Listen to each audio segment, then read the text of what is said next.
back. This week we're going to create a posted stamp effect.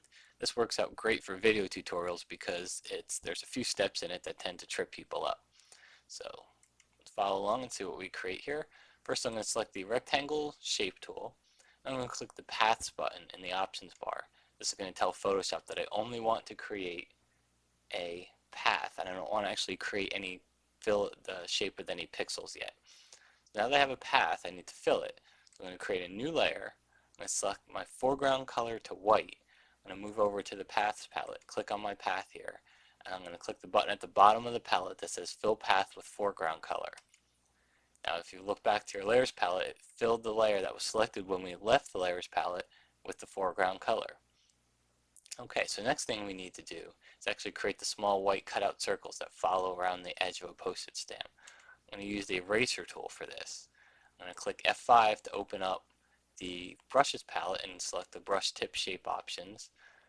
Set your diameter somewhere around 20 to 25 pixels, but the key here is to set the spacing to a large number, somewhere around 150, 160%. Okay, I can minimize that. I'm going to move back to my Paths palette and click on the actual path. And I'm going to click the button at the bottom that says Stroke Path with Brush.